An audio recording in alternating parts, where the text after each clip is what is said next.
विधान महाधिवेशनबाट अध्यक्ष केपी ओलीलाई शक्तिशाली बनाउने एमालेको तयारी, जनताको बहुदलीय जनवाद मार्गदर्शक सिद्धान्त। नेत्र विक्रम चन्द नेतृत्वको नेकपाका सर्लाही इन्चार्ज कुमार पौडेलको फेक इन्काउन्टरमा संलग्नमाथि अनुसन्धान गर्न सर्वोच्चको आदेश, प्रहरीलाई जवाफदेही बनाउने अपेक्षा। धौलागिरी प्रथम हिमालको चुचुरोमा पहिलो पटक नेपाली महिलाको पाइला। अमेरिकामा कोभिड-19 को संक्रमणबाट गम्भीर बिरामी परेकाहरूका लागि प्रयोग गर्न सकिने औषधिको क्लिनिकल परीक्षण सफल, आकस्मिक प्रयोगको अनुमति दिने तयारी। र साफ च्याम्पियन्स 2021 मा मालदिप्समाथि नेपालको ऐतिहासिक जित।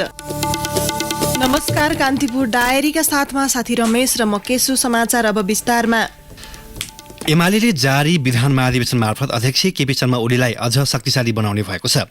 आगामी मङ्सिरमा हुने राष्ट्रिय महाधिवेशन मार्फत ओलीलाई पुनः अध्यक्ष बनाउने, उहाँकै नेतृत्वमा पार्टीको शक्ति विस्तार गर्ने र आगामी निर्वाचन मार्फत ओलीलाई नै सत्ताको नेतृत्वमा पठाउने विधान महाधिवेशनको मार्गचित्र छ।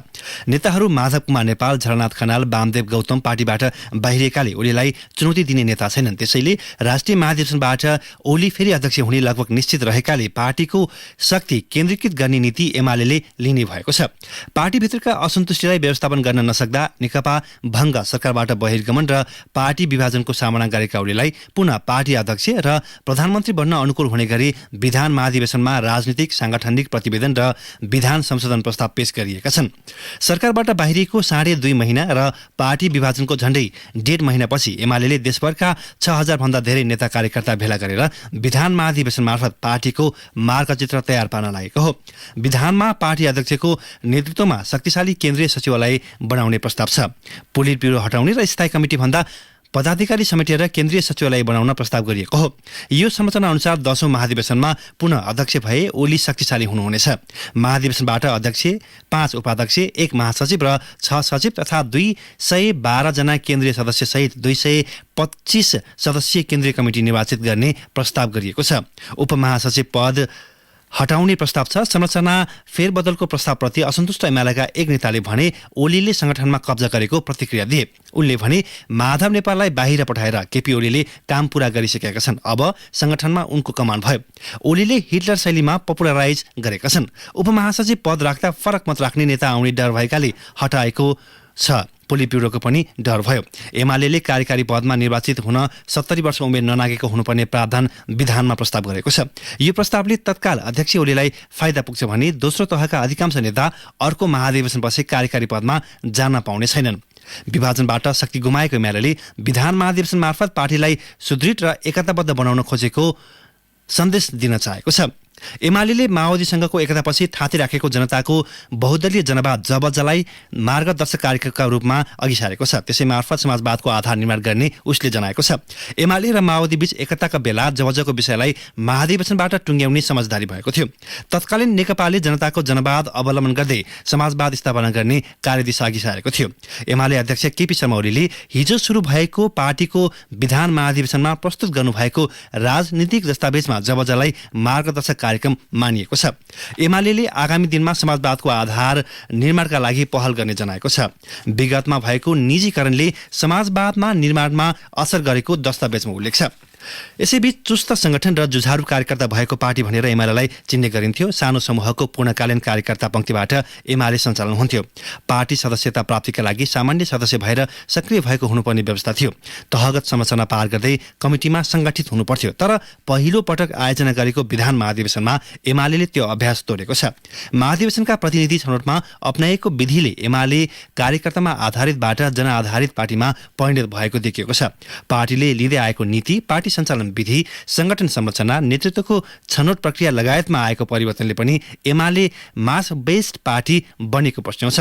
राजनीतिक विश्लेषक हरि रोका एमाले पहिले नै मास बेस्ड पार्टीमा रूपान्तरण भइसकेको बताउनुहुन्छ। उहाँले भन्नुभयो, सरकारमा एमाले 3.5 वर्ष बस्दा पपुलिस्ट कार्यक्रमहरू मात्र ल्याउन खोजे, उनीहरूले तल्लो तहमा पुगेर संरचनागत परिवर्तनको कुरा गरेनन्। एमाले विगतदेखि नै मास बेस्ड पार्टीकै अभ्यास गर्दै आएको हो, अहिले त्यसमा खुलेर आएको छ। यो भनेको लेलिनवादी संगठनात्मक प्रणालीबाट एमाले बाहिर आएको छ।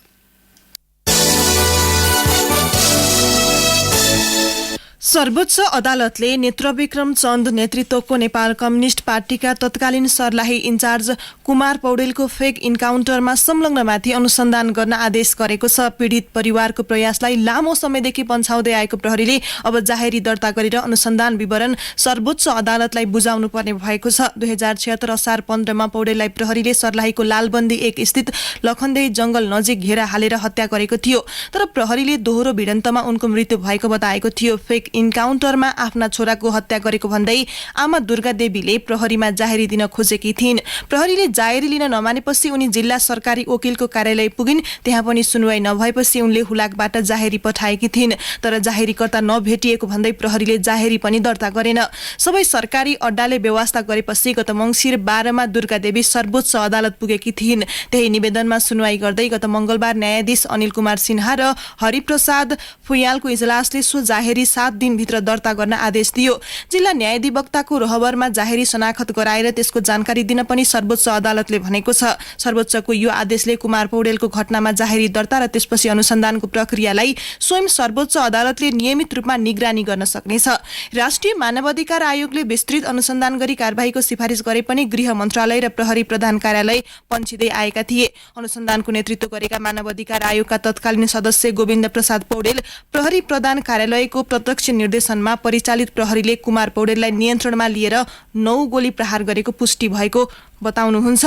यसैबीच सर्वोच्च अदालतले अवहेलना मुद्दा खेपेका 4 जना पूर्व प्रधान न्यायाधीशलाई सफाई दिने फैसला गरेको छ। प्रधान न्यायाधीश चोलेन्द्र शमशेर जबरा र न्यायाधीश सपना प्रधान मल्लको इजलासले पूर्व प्रधान न्यायाधीशहरू मिनबहादुर रायमाझी, अनुपराज शर्मा, कल्याण श्रेष्ठ र सुशीला कार्कीलाई सफाई दिने फैसला गरेको हो। पूर्व प्रधानमन्त्री केपी शर्मा ओलीले पहिलोपटक 2077 पुस 5 मा प्रतिनिधि सभा विघटन गर्नुभएको थियो। त्यस विरुद्ध सर्वोच्चमा विभिन्न 13 वटा निवेदन दर्ता भएका थिए। पुस 24 मा 4 जना पूर्व प्रधान न्यायाधीशले पूर्व प्रधान न्यायाधीशको समूहका तर्फबाट भन्दै विज्ञप्ति निकालेर प्रतिनिधि सभा विघटनको कार्य संविधान विपरीत रहेको जनाएका थिए।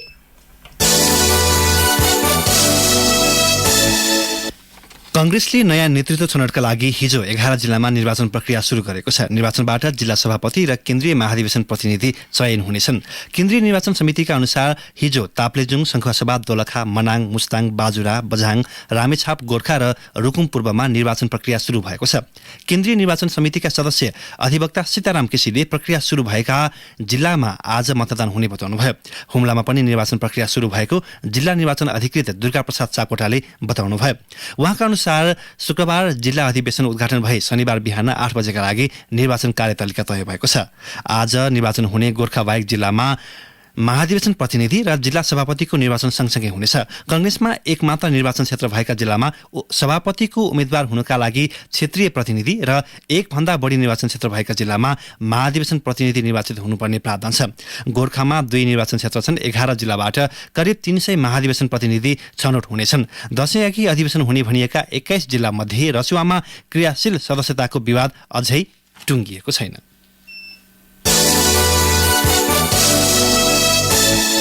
धौलागिरी हिम श्रृङ्खलाका 6 टाकुरामध्ये संसारको 7औं र नेपालको 6औं 8167 मिटर अग्लो धौलागिरी प्रथम हिमालको चुचुरोमा पहिलो पटक नेपाली महिलाले पाइला राखेका छन्। पूर्णिमा श्रेष्ठ र पासाङ लामु शेर्पा अकिताले म्याग्दीको धौलागिरी गाउँपालिका 4 मुदीमा रहेको धौलागिरी प्रथम हिमाल शुक्रबार बिहान 5:30 बजे आरोहण गरी कीर्तिमान बनाएका हुन्। गत चैतमा 8091 मिटर अग्लो अन्नपूर्ण प्रथम हिमालको सफल आरोहण गरेकी पूर्णिमाले 5 महिनापछि धौलागिरी आरोहण गरेकी हुन्। उनी दुवै हिमालको सफल आरोहण गर्ने पहिलो नेपाली महिला बनेकी छन्। सगरमाथा र अमादमलम पनि आरोहण गरेकी छन्। उनले उतिबेलै आफ्नो योजना सुनाएकी थिइन्। माउन्टेन किलर मानिएको अन्नपूर्ण आरोहण गरे, अब धौलागिरी पनि चढेर कीर्तिमान राख्छु। कालीगण्डकी नदीको कटानले बनाएको संसारको सर्वाधिक 6967 मिटर गहिरो अन्धगल्छीको दायाँ र बायाँ अवस्थित धौलागिरी र अन्नपूर्ण हिमालमा पाइला राख्ने पुरीमा पहिलो नेपाली महिला पर्वतारोही बनेकी छन्। कान्तिपुर डायरीमा अब ब्रेकको पालो। ब्रेकपछि कान्तिपुर डायरीमा अब कान्तिपुर सविस्तारको पालो। कान्तिपुर सविस्तार। मुलुकको संघीय राजधानी काठमाडौँ लगायत अधिकांश स्थानमा आवश्यकता अनुसार सडक मर्मत नहुँदा मानवीय क्षतिका घटना बढ्दै गएको छ। सडक निर्माण र मर्मतबारे सरकारवाला निकायले व्यवस्था गरेको उपभोक्ताले गुनासो गरेका छन्। सडकको अवस्था चुस्त नहुँदा सवारी साधन र यात्रुले शास्ति खेप्नु परेको छ। केही दिन अघि काठमाडौँको कपनमा ढलमा खसेका 10 वर्षीय एक बालक उज्जवल पिक 5 दिनपछि मृत अवस्थामा भेटिए। काठमाडौँको हालैको यो घटना कतिपय जिल्लाहरूमा देखिएको सड़कको दुरावस्थासँग जोडिएको छ। बनिसकेका सड़कको आवश्यकता अनुसार मर्मत नहुने, निर्माणका काम पूरा नहुने जस्ता समस्या परेपछि सड़कका कारण मानवीय क्षतिका घटना हुने गरेका छन्। सड़क निर्माण र मर्मत बारे सरकारवाला निकायले खासै ध्यान नदिएको गुनासो भइरहेका छन्। ढलमा खसेर बालकको मृत्यु भएको काठमाडौँको बुढानीलकण्ठ नगरपालिकाका मेयर उद्धव प्रसाद खरेल भन्छन्। हाम्रो चाहिँ चलन के छ भने काम गर्दा गर्दै बर्खामा काम गर्न गाह्रो, अखेर खाल्दा खाल्दै छोड्ने, काहीँ भङ पारेर छोड्ने, काहीँ अस्पल्ट छोड्ने, त यो त आम प्रवृत्ति छ नि हाम्रो। काम गर्ने कार्यस्थलमा जथाभावी काम गर्दा गर्दै काम पुरा नगर्ने, कार्यस्थलमा चाहिँ सुरक्षाको विधि नअपनाउने, त्यसपछि आएर हामीले गरेका विकासका संरचनाहरू नै हामीलाई जोखिमयुक्त रहनु, त्यसपछि कम्प्लिट नहुनु, विविध कारणले गर्दाखेरि त्यो नोक्सान भयो। दोष चाहिँ त्यही हो, कोही व्यक्तिगत रूपमा कुनै समूहलाई भन्न पाइन्न। भौतिक संरचना निर्माणमा कतिसम्म लापरवाही हुन्छ भने यो पछिल्लो उदाहरण मात्र हो। उपत्यकामा मात्र होइन,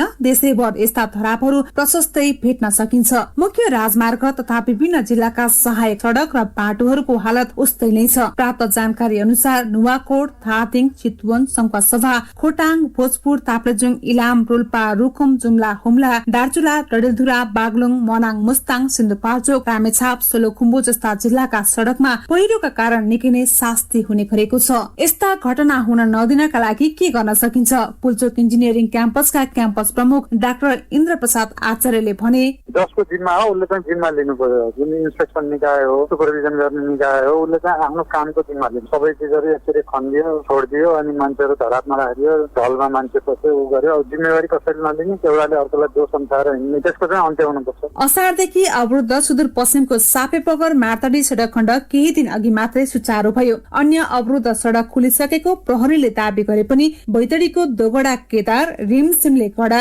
बाजुराको मार्तडी कोल्टी सड़क खण्ड तथा दार्चुलाका विभिन्न ग्रामीण सड़क र अन्य पहाड़ी जिल्लाका ग्रामीण सड़क अझै अवरुद्ध छन्। यता काठमाडौँ उपत्यका छिर्ने मुख्य नाका नौबिसीमा अझै पनि दिनहुँ 3-4 घण्टा सवारी जाम हुने भएपछि यात्रु र व्यवसायी दुवै हैरान छन्। नेपाल यातायात व्यवसायी राष्ट्रिय महासंघका महासचिव सरोज सिटौलाले भने, युद्ध स्तरमा सबैले आफ्नो आफ्नो दायित्व पूरा गरेर यात्रुवाहक सवारी साधनलाई नेपालभरि आवत जावत गर्न सहज ढंगबाट सवारी काठमाडौँ आउने वातावरण गराउनमा सबैलाई म विशेष आग्रह पनि गर्न चाहन्छु। खाल्डा खुल्डीको कारणले गर्दाखेरि दुर्घटना हुने ठूलो सम्भावना हुन्छ। त्यसकारणले दुर्घटना न्यूनीकरण गर्नको लागि एउटा खाल्डा खुल्डी पुग्नु पनि एउटा न्यूनीकरणको ठूलो पाटो हो। यसैबीच प्रतिनिधि सभाको विकास तथा प्रविधि समितिले दशैं सहितका चाडपर्वमा आवत जावत बढी हुने भएकाले वर्षाका कारण क्षति भएका सड़कहरूको निर्माण तत्काल सम्पन्न गर्न सरकारलाई निर्देशन दिएको छ। समितिको निर्देशनपछि दशैं अघि नै सड़कको अवस्थामा सुधार आउने सरकारले दावी गरेको छ। सड़क विभागका प्रवक्ता शिव प्रसाद नेपालले मनसुन अझै जारी रहेका कारण सड़कको स्तरोन्नति हुन नसकेको बताए। राष्ट्रिय राजमार्गहरू चाहिँ निरन्तर वर्षभरि नै मर्मत गर्ने गर्छौं हैन। अब त्यसमा पनि विशेष गरी यो मनसुन पछि चाडपर्वलाई ध्यानमा राखेर अलिकति मर्मत कार्यलाई अलिक प्राथमिकता दिने, अलिक गति बढाउने कामहरू गर्छौं। सबै ठाउँमा काम सुरु भइसक्यो। सड़क विस्तार, निर्माण र मर्मतका लागि सड़क विभागको 33 ठाउँमा डिभिजन कार्यालय सञ्चालनमा छन् भने 77 वटै जिल्लामा संयन्त्र छन्। तर ती निकायले प्रभावकारी रूपमा सड़कको व्यवस्थापन गर्न नसकेको भन्दै आलोचना भइरहेका छन्। सड़कको व्यवस्थापनमा खास गरी सरकारी निकाय र स्थानीय तहबीच समन्वय नहुँदा समस्या बढेको बताइन्छ। रेडियो कान्तिपुरका लागि सुनिता पोखरेल। कान्तिपुर सविस्तार।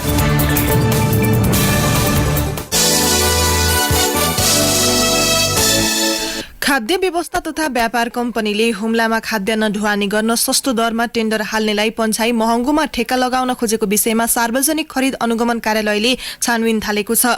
खाद्य कम्पनीले प्रचलित कानून विपरीत बढी रकम कबुल गर्ने, प्रत्यार्थीको बोलपत्र छनौट गर्ने आशयको सूचना प्रकाशित गरेको भन्दै उजुरी परेपछि अनुगमन कार्यालयले छानबिन अघि बढाएको हो।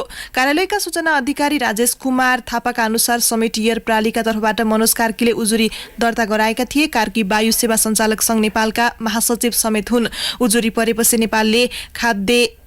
परेपछि कार्यालयले खाद्य कम्पनीबाट सम्बन्धित सबै कागजात मगाएर छानबिन सुरु गरेको हो। त्रिभुवन विश्वविद्यालयले स्नातकोत्तर तहमा सुशासन तथा भ्रष्टाचार निवारण अध्ययन governance and anti corruption studies विषयको पठन पाठन सुरु गरेको छ। यो विषय विश्वविद्यालय तहमा अध्यापन गरिएको विश्वमै पहिलो भएको त्रिवीले दावी गरेको छ। यसअघि घानाको एक इन्स्टिच्युटले मात्र यो विषय अध्यापन गराउँदै आएको जनाएको छ। त्रिवी मानविकी तथा सामाजिक शास्त्र संकाय डिन कार्यालयले भ्रष्टाचार निवारण प्रतिष्ठान संघको सहकार्यमा सो विषयको पाठ्यक्रम तयार गरेको हो। 3 वर्षको निरन्तर गृह कार्यपछि यसै महिनाबाट पठन पाठनको व्यवस्था गरिएको त्रिवीले जनाएको छ। मानविकी संकायका डिन कुसुम साकेले सुशासन र भ्रष्टाचार निवारण विषय विश्वविद्यालयका निम्ति नौलो र देशका निम्ति आवश्यक रहेको बताउनुभयो।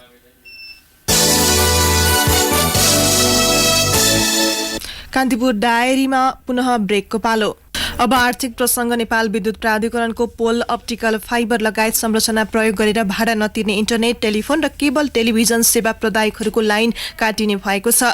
बक्यौता भाडा बुझाउन र सम्झौता नवीकरणका लागि प्राधिकरणले हिजोसम्म समय दिएको थियो, तर सेवा प्रदायकहरू सम्पर्कमै नआएपछि आजबाट कारबाही थालिने प्राधिकरणले जनाएको छ। प्राधिकरणको ग्राहक तथा वितरण सेवा निर्देशनालयका उपकार्यकारी निर्देशक मनोज सिलवालले आजबाट इन्टरनेट, टेलिफोन र केबल टेलिभिजनको लाइन काटिन लागिएको पुष्टि गर्नुभयो। गत आर्थिक वर्ष 2077-78 को चौथो त्रैमासमा मुलुकमा रहेका उद्योगको क्षमता उपयोग 64.8% रहेको नेपाल उद्योग परिसंघले गरेको एक अध्ययनले देखाएको छ।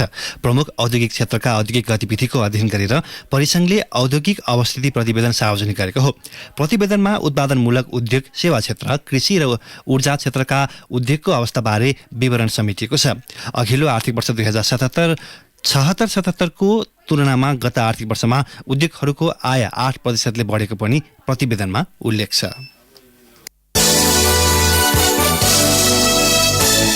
अब अन्तर्राष्ट्रिय प्रसंग। कोभिड-19 को संक्रमणबाट गम्भीर बिरामी परेकाहरूका लागि प्रयोग गर्न सकिने औषधिको क्लिनिकल परीक्षण सफल भएको छ।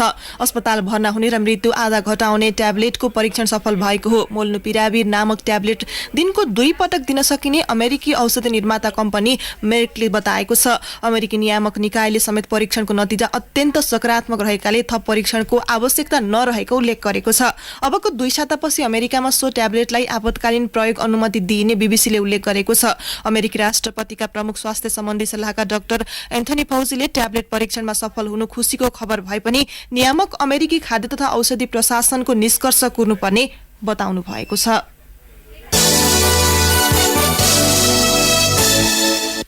अब खेल प्रसंग। आयोजक तथा डिफेन्डिङ च्याम्पियन मालदिप्सलाई उसकै भूमिमा नेपालले पराजित गरेको छ। साफ च्याम्पियनशिप 2021 मा हिजो भएको खेलमा 1-0 नेपाल विजयी भएको हो।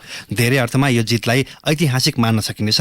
अब 2 दिनपछि नेपालले श्रीलङ्काको सामना गर्नेछ। प्रतियोगिताको पहिलो खेलमा श्रीलङ्का बंगलादेशसँग 1-0 पराजित भएको थियो। यो हारमा श्रीलङ्काका खेलाडीमा शारीरिक र मानसिक रूपमा थाकेका देखिन्थे। रेफ्रीका केही निर्णय श्रीलङ्का विरुद्ध गएका थिए। यसले पनि टिममा असन्तोष देखियो। श्रीलङ्का विरुद्ध खेलमा आफू अनुकूल नतिजा निकालेर नेपालले प्रतियोगितामा आफ्नो स्थिति बलियो बनाउन सक्नेछ। राउन्ड रोबिनका आधारमा चल्ने प्रतियोगिताको समीकरण फरक प्रकारले बन्ने गर्छ। यो 2 समूहमा विभाजित गरेर चल्ने लिग कम नकआउट प्रतियोगिता जस्तो हुन्न। त्यसैले साफ च्याम्पियनशिप 2021 अघिल्ला संस्करणभन्दा फरक छ। यही पृष्ठभूमिमा नेपालले उत्साहजनक जितको नतिजा निकालेको हो। नेपालका लागि वैकल्पिक खेलाडी मनिष डाँगीले 600 मिनेटमा उत्कृष्ट गोल गरेका थिए। उनले मैदानको मध्यभागबाट बल अगाडि बढाएर 2 प्रतिद्वन्दी खेलाडीलाई कटाएर गोल गरेका हुन्। उनले 59औं मिनेटमा नवयुग श्रेष्ठलाई प्रतिस्थापन गरेका थिए। साफ च्याम्पियनशिपमा नेपालले मालदिप्सलाई हराउन सकेको थिएन। नेपालले यसअघि 7 खेलमा मालदिप्सको सामना गरेकोमा 5 मा पराजित र 2 मा बराबरी गरेको थियो। नेपालले उसकै भूमिमा मालदिप्सलाई सामना गरेको यो दोस्रो पल्ट मात्र हो। यसअघि सन् 2008 मा नेपालले यही नेसनल स्टेडियममा मालदिप्स विरुद्ध खेल्दा 4-1 को हार बेहोर्नु परेको थियो। सन् 2018 को पछिल्लो साफ च्याम्पियनशिपमा पनि नेपालले मालदिप्सकै हातबाट सेमिफाइनलमा रोकिएको थियो 3-0 ले।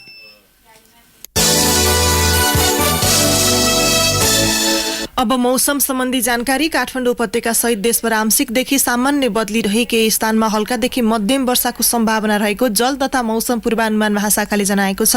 केही बेर अघि 20 डिग्री सेल्सियस मापन गरिएको काठमाडौँ उपत्यकाको अधिकतम तापक्रम आज 28 डिग्री सेल्सियससम्म पुग्नेछ। सूर्योदय बिहान 5:57 भयो भने सूर्यास्त साँझ 5:49 हुनेछ।